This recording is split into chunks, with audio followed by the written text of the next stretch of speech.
আমার রাজসভায় কার কি বিদ্যা দৌড় সে তো আমার ভালো মতোই জানা আছে। কাজ চালানোর মতো বিদ্যা তো আমার আছে মহারাজ। আমারও পেটে বিদ্যে না থাকলে কি আর আমি গ্রহ নক্ষত্রের চাল চলন পড়তে পারি? আমি কবিতা লিখি, আমারও বিদ্যা নেহাত মন্দ নয়, আমি জানি। আমিও কিছু কিছু জানি মহারাজ, নিজের মুখে আর কি বলি। জড়িবুটি নিয়ে নাড়াচাড়া করলেও প্রাচীন পুঁথিপত্র নিয়ে চর্চা তো আমাকে করতেই হয়। কারোর কথাই ফেলে দেওয়া যায় না, তবু কেন জানি না চিন্তা হয়। আমাদের বিদ্যা কতদূর কি ঠিক না ভুল সেটা না হয় পণ্ডিত নিজেই যাচাই করে নিক। কি যে বলেন মন্ত্রী মশাই, আপনার পাণ্ডিত্য যাচাই করব আমি, সেই ধৃষ্টতা কি আমার আছে? বিদ্যা যা আছে সেটা তো না থাকারই মতো, তাই যাচাই করি বা কি হবে? ফাঁকা কলসির আওয়াজ বেশি। আমার তো মনে হয় সবাই কাজ চালিয়ে দিলেও অকাজটা করবে গোপাল। বিলক্ষণ বলেছেন, কারণ ওরই পেটে বিদ্যে নেই। তাহলে ওর ওই জ্বালার মতো পেটে আছেটা কি? হ্যাঁ, যত সব হাবি জাবি কুট কচালি। এ আমি কি শুনছি গোপাল, তোমার যে হাঁড়ির হাল সেটা তো আগে বুঝিনি। বেশ টের পাচ্ছি যে আমাকে নিয়ে মস্করা করছে। না না, চুপ করে থাকলে আরো চেপে ধরবে, তাই পাল্টা জবাব দিতে হবে। ওই দেখুন মহারাজ, দেখুন গোপাল কেমন ঢোক গিলছে দেখুন। কি আর বলি বলুন মহারাজ, আমি না বলতেই তো সবটাই আপনারা জেনে আর বুঝে গেছেন। বিদ্যের যখন আমার এতই অভাব, তবে না হয় আবার প্রথম থেকেই শুরু করি। সেটা আবার কি হবে? সামনেই তো সরস্বতী পুজো, তা পণ্ডিত মশাই ওর টোলে বিদ্যার দেবীর আরাধনা করার ব্যবস্থা করুন, সেখানেই না হয় আমার হাতে খড়ি হবে। না না, তাই আবার হয় নাকি? এই বয়সে হাতে করি, এটা কি মস্করা হচ্ছে নাকি? শেখার কি আর বয়স আছে পণ্ডিত মশাই? মা সরস্বতীর নাম করে শুরু করে দিলেই হয়। গোপালের যখন এতটাই পড়াশোনার ইচ্ছে, তখন না হয় গোপাল যেমন চাইছে তেমনই হোক, কি বলো মন্ত্রী? তাছাড়া যেখানে বিদ্যাদান করা হয় সেখানে বিদ্যার দেবীর আরাধনা হবে, এর চেয়ে ভালো আর কি হতে পারে? হ্যাঁ হোক না, আরে পণ্ডিতের টোলেই গোপালের হাতে খড়ি হোক। সে যাই হোক, পণ্ডিত আচ্ছা ফাঁপড়ে পড়েছে এবার। কি মুশকিল, এবারে তাহলে টোলে সরস্বতী পুজো করতে হবে। গোপাল তো আচ্ছা প্যাচে ফেলে দিল আমাকে। এবার দেখো কেমন লাগে।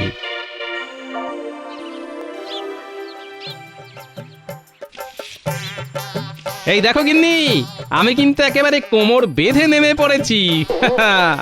ও মা, এ কি ও সব আবার কেন?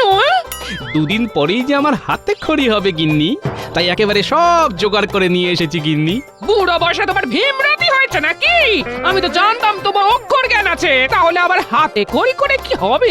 তুমি যা জানো সেটা তো আর সবাই জানে না, তাই যারা যেমন করে জানবে তাদের সেইভাবেই জানাতে হবে। কি যে বলছো, কিছুই তো বুঝতে পারছি না। সবটা বুঝেই বা কি করবে গিন্নি, শুধু এটুকু বুঝলেই হবে যে শেখার কোনো শেষ নেই, তাই শেখা শুরু করারও বয়স নেই।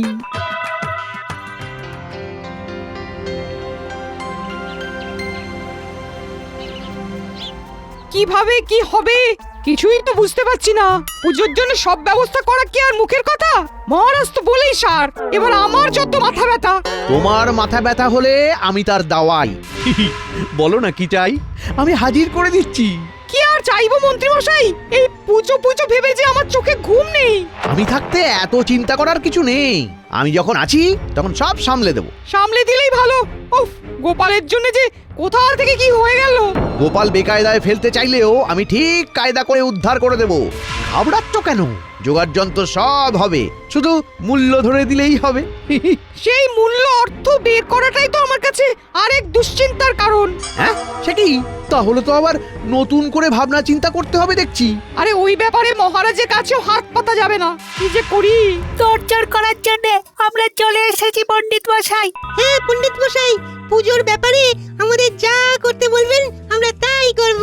আমাদের টোলে পুজো হচ্ছে বলে কথা, হাত গুটিয়ে বসে থাকলে কি আর চলবে? কাজ করবি, কিন্তু কি কাজ করবি বলতো? আহা, আরে কাজের কি অভাব আছে? এদের কাজে লাগিয়ে দিলে পুজোর অর্থের ব্যবস্থাও একেবারে হই হই করে হয়ে যাবে। সেটা আবার কি করে? তার জন্যই তো আমার বুদ্ধি লাগবে। সাধে কি আর বলি, মুশকিলে পড়লে আমি মুশকিল আসান হব। তোরা আয়, তোদের সবটা বুঝিয়ে দিই এবারে, আয়।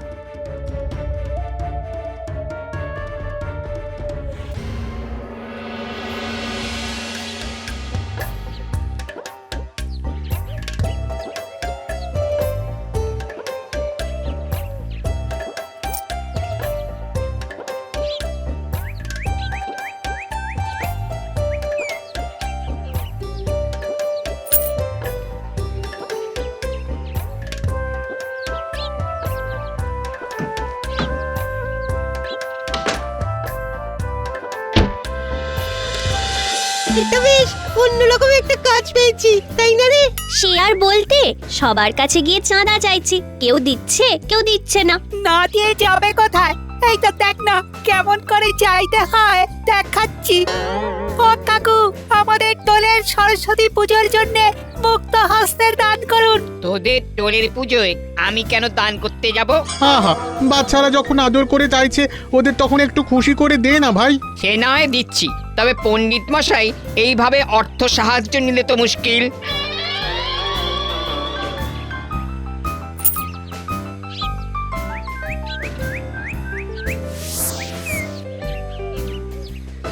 চল এবার বরং গোপাল দাদুকে গিয়ে ধরি। হ্যাঁ হ্যাঁ, দাদু কিছুতেই আমাদের খালি হাতে ফেরাবে না। ও গোপাল দাদু, যেমন পারো তেমন কিছু সাহায্য করো তো আমাদের। মন্ত্রী মশাই আর পণ্ডিত মশাই টোলের পুজোর জন্য অর্থ সংগ্রহ করতে বলেছেন আমাদের। বলিস কি, পণ্ডিত শেষে পুজোর জন্য এইভাবে অর্থ সংগ্রহ করছে? বাচ্চাদের চাঁদা তুলে দিতে হবে তাই বলে? ও তো কথায় তোমার কাজ কি? ওদের চাঁদা দিয়ে দিলেই তো মিটে যায়। না না, তাই কি করে হয়? এমনি এমনি তো চাঁদা দিয়ে দেওয়া যাবে না। আরে তাই বলে বাচ্চারা বাড়ি বয়ে এলো আর তুমি ওদের খালি হাতে ফিরিয়ে দেবে? আহা, এত রেগে যাচ্ছ কেন? ওদের হাত আমি ঠিক ভরে দেব, তবে একটু অন্যভাবে। দাদু যে কি বুদ্ধি বের করেছে কে জানে। জানবি জানবি, তোরাও জানবি। এখন আমি যেমন বলছি তেমন করবি, চল, তারপরে দেখ কি হয়।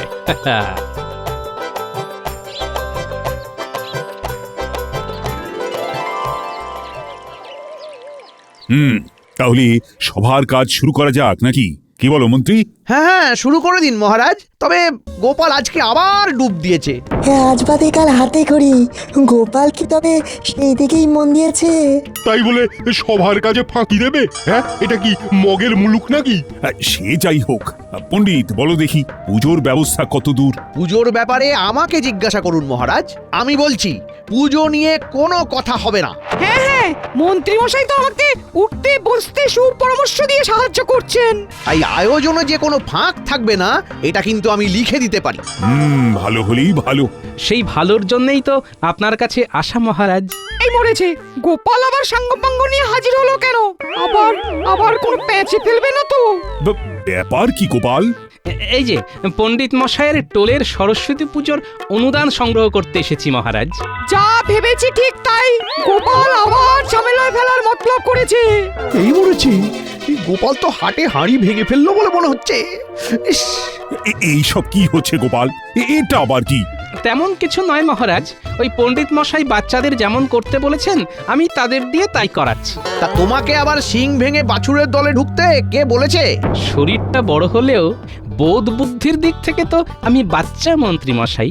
আপনারাই নিদান দিয়েছেন, না হলে কি আর আমার এখন হাতে খড়ি হয়? তাই আমিও বাচ্চাদের দলে। ছি ছি পণ্ডিত, শেষে কিনা তুমি অনুদানের অর্থে বাণী বন্দনা করবে, তাও আবার সেই অর্থ সংগ্রহ করবে এই বাচ্চারা? না মহারাজ, আমি তো মানে ওই মন্ত্রী মশাই যেমন বলেছিলেন। আরে আহা, এর মধ্যে আবার আমাকে নিয়ে টানাটানি করার কি আছে? অত শত কিছু বুঝি না। এবার পণ্ডিত তোমার নিজের খরচেই টোলে পুজো করাতে হবে। তবে যেহেতু গোপাল এই পুজোর সাথে ভীষণভাবে যুক্ত, তাই বাচ্চাদের সঙ্গে সঙ্গে গোপাল তোমাকে সাহায্য করতে পারে। এর বেশি কিন্তু কিছু নয়। ওতেই তো যা হওয়ার হয়ে যাবে মহারাজ। গোপালের জন্য সব তাল কেটে যাবে। হাল কেটে কুমির ডেকে আনলে তার ফল তো ভোগ করতেই হবে পণ্ডিত।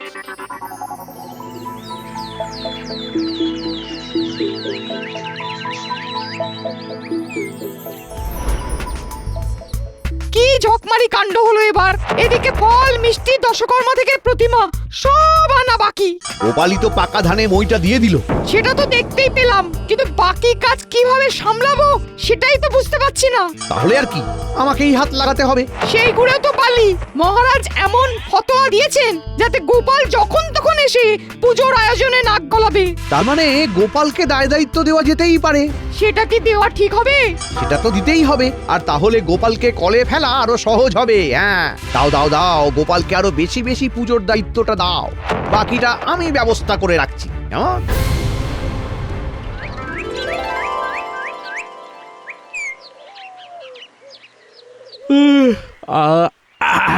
আর যেন শরীরটা কেমন ম্যাজ ম্যাজ করছে। না, আর একটু উল্টে পাল্টে নিই তাহলে। বলি হাতে খড়ি হচ্ছে নাকি মাথা কিনে নিয়েছো? হ্যাঁ, বাজার দোকান করতে হবে, না হলে পেটে বিদ্যে কেন কোনো খাবারও থাকবে না। হ্যাঁ, দিদাত বলে ধরালে আমরা কিন্তু ফর্দ ধরাবো। পণ্ডিত মশাই পুজোর ফল মূল মিষ্টি এমনকি প্রতিমা পর্যন্ত আনার দায়িত্ব দিয়েছে তোমাকে। হ্যাঁ, চলো দাদু, তাহলে কেনাকাটাটা সেরেই ফেলি। সে না হয় যাব, তবে পণ্ডিত হঠাৎ এত দায়িত্ব আমার উপর দিল কেন? না না না, এবার ভালো মতো চোখ কান খোলা রাখতে হবে দেখছি। দাদু, কেনাকাটার তো বিস্তর জিনিস আছে, তা কোথা থেকে শুরু করবে তাহলে? চল তাহলে ফল দিয়েই শুরু করি। পণ্ডিত মশাইয়ের টোলে সরস্বতী পুজো, তাই বেছে বেছে ভালো ভালো ফল দেবে। শুনে নিলে তো? তুমি শুধু কি কি লাগবে হেঁকে দাও গোপাল দাদা, আমি ফর্দ বানিয়ে নিচ্ছি। আহা, ফর্দ বানানোর কি দরকার? এই তো কলা 3 কাঁধি, শাকালু 20 কিলো, নারকেল কুল 4 ঝুড়ি, শশা 200টা। না না না না না, এই তো দেখছি পরিমাণে অনেকটা করে লেখা। কোনো চিন্তা নেই, ফল পণ্ডিত মশাইয়ের বাড়িতে পৌঁছে দেব। তার আর দরকার কি ভাই, আমরা না হয় একটা ঠেলা গাড়ি বোঝাই করে নিজেরাই নিয়ে চলে যাব। অনেক ফল, এক্ষুনি সব ব্যবস্থা করে দেওয়া যাবে না। চলো গোপাল দাদু, আমরা অন্য কেনাকাটা সামলে নিই তাহলে। হ্যাঁ, তাই চল। বাকি ব্যাপারটা খেয়াল আছে তো? যেমন বলেছি তেমন না হলে দোকান উঠিয়ে দিতে হবে। চিন্তা নেই, মন্ত্রী মশাইয়ের কথা মতোই কাজ হবে। ওখানে তো তেমন কিছু কাজ হলো না, যাই তাহলে ওই মিষ্টির বায়নাটা করে দিই। কি লাগবে গোপাল দাদা? পণ্ডিত মশাইয়ের টোলে পুজো হবে, তাই মিষ্টি গুছিয়ে দিতে হবে তো। ওরে বাবা, ব্যাপার কি? এখানে তো আমি বলার আগেই সব তৈরি মনে হচ্ছে। না না না না না না, এক্ষুনি তৈরি হবে কি করে? পুজোর দিন সকালে টাটকা মিষ্টি পৌঁছে যাবে। তার মানে এখন মিষ্টি চেখেও দেখা যাবে না? আজ আমাদের কপালটাই খারাপ মনে হচ্ছে। খারাপ ভালো যাই হোক, মিষ্টি বেশ ব্যবস্থা করে নিয়ে যেতে হবে, তাই আমরা নিজেরাই সব নিয়ে যাব। হ্যাঁ, তুমি নিশ্চিন্ত থাকো গোপাল দাদা, আমি ঝুড়িতে করে মিষ্টি বেশ গুছিয়ে পাঠিয়ে দেব। কেমন যেন একটা খটকা লাগছে। ফল মিষ্টি সবকিছুই কেউ সঙ্গে সঙ্গে দিচ্ছে না কেন? তাহলে এখানে আর দাঁড়িয়েই বা কি হবে? চলো না গোপাল দাদু, আমরা বরং প্রতিমাটা গিয়ে নিয়ে আসি। এখন তো সেটাই করতে হবে দেখছি।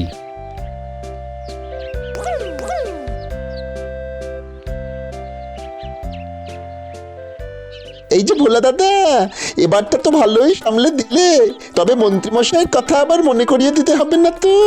একটু এদিক ওদিক হলেই কিন্তু বাসি মিষ্টি বিক্রির কথা 5 কান করে দিয়ে দোকানের ঝাঁপ ফেলে দেব।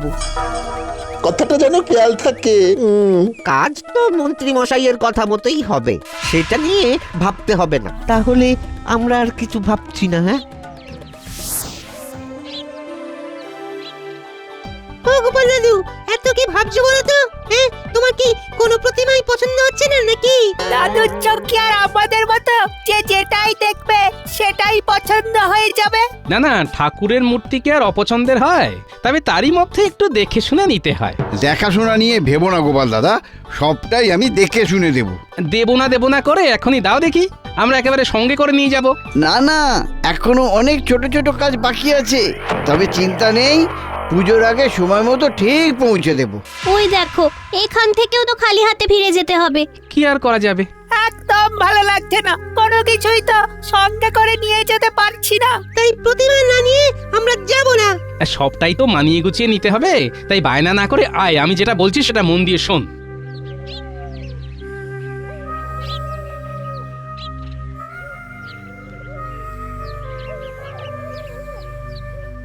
ওই দেখ, এখান থেকে ও খালি হাতে বিদায় হয়েছে।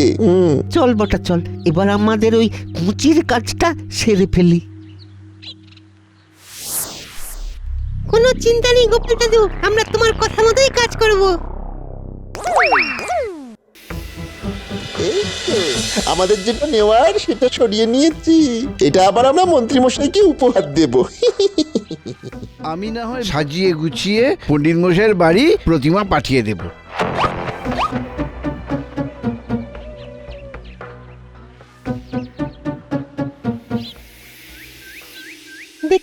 গোপাল দাদুর কথাই ঠিক, তাহলে ওরা এলো আর কি একটা নিয়ে গেল।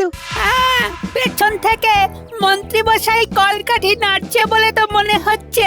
কালই তো সরস্বতী পুজো, তার আগেই মনে হচ্ছে বিস্তর গন্ডগোল আছে।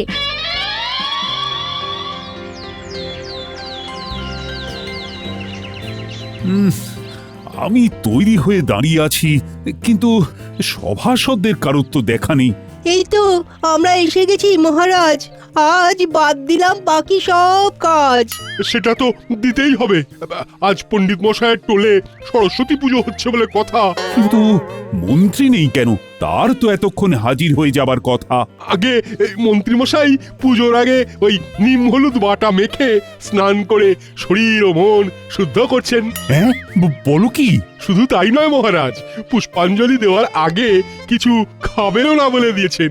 তবে বোধহয় উনি একেবারে শুভ্র বস্ত্র পরে শান্ত মনে যথা সময় পণ্ডিতের টোলে হাজির হবেন। আমারও তাই মনে হচ্ছে। না না, আর দেরি করে কাজ নেই, চলো আমরা বরং গুটি গুটি পায়ে টোলের দিকে হাঁটা লাগাই। ওদিকে গোপালও বোধহয় চলে এসেছে এরই মধ্যে। সকালে উঠে স্নান সেরে শুদ্ধ বস্ত্র পরে আমি কিন্তু বাচ্চাদের সঙ্গে স্লেট খড়ি নিয়ে হাজির হয়ে গেছি। সেটা তো দেখতেই পাচ্ছি, তবে এবার আমাকে আমার কাজটা করতে দাও। যা যা, তোরা আলপনাটার ব্যবস্থা কর। আমি বরং ততক্ষণে মূর্তির সামনে জল ভর্তি ঘট বসিয়ে তার উপরে আম্রপত্রটা রাখি। সে তুমি যতই করো, দুর্ভোগ কি আর এড়াতে পারবে? ও গোপাল দাদু, আমরা কিন্তু পুজোর স্থানের একপাশে হলুদ, সিঁদুর, চাল দিয়ে সাজিয়ে রাখছি। ভালো করেছিস। এই তো এইদিকে ফল আর মিষ্টিও চলে এসেছে, প্রসাদ তৈরি। আমরাও তৈরি। একদম নয়, পুজোর অঞ্জলির পরই ফল মিষ্টি খেতে হয়। এখন যা, দেবী সরস্বতী মূর্তির একপাশে দোহাত, খাগের কলম আর বই রাখ গিয়ে। এই তো পুজোর জোগাড় সব সারা হয়ে গেছে। কি পণ্ডিত, এবার পুজো শুরু করে দাও, আর দেরি কিসের? এই তো মহারাজ, এবার ফল মিষ্টিগুলো সাজিয়ে নি। কি দুটো কলা, একটা শশা আর এক মুঠো কুল? এ কি সত্যি নাকি চোখের ভুল? মিষ্টির ঝুড়িতেও কি কটা শুকনো লাড্ডু আর গজা? এটা আবার কেমন মজা? হ্যাঁ, ছি ছি পণ্ডিত, টোলের পুজো এইভাবে নম নম করে সেরে দেবে ভেবেছিলে? আপনার কথা মতো গোপালকে দায়িত্ব দিয়েছিলাম, কিন্তু এখন তো দেখছি ওই আমাকে হেনস্থা করার জন্য এই সব করেছে। মহারাজ, আমাদের মনে হয় এই ঠাকুরের মূর্তি উন্মোচন করে পুজো শুরু হওয়ার আগে একবার আপনাদের মন্ত্রী মশাইয়ের বাড়ি যাওয়া উচিত, এক্ষুনি। আবার কি হলো? একটা রহস্য আছে, এবং এই রহস্যের পেছনে বটা ঘটা ও মন্ত্রী মশাই জড়িত আছেন। আমরা নিজের চোখে বটা ঘটাকে লুকিয়ে কিছু একটা নিয়ে যেতে দেখেছি। রহস্যের জ্বর ছাড়াতে হবে মহারাজ, সেটাই না হয় করে ফেলি আগে। অঞ্জলি না দিয়ে খেলে তো পাপ হবে মন্ত্রী মশাই। কিচ্ছু হবে না। তাহলে আমার সন্দেহ ঠিক প্রমাণ হলো। বাচ্চাদের দেওয়া খবর অনুযায়ী মন্ত্রীমশাই যে আড়াল থেকে কলকাঠি নাড়ছে সেটা আগেই টের পেয়েছিলাম। এবার ফল মিষ্টি এখানে এক জায়গাতেই পাওয়া গেল। কি মন্ত্রী, এই নাকি তোমার নির্জলা উপোস করে পুষ্পাঞ্জলি দেওয়া?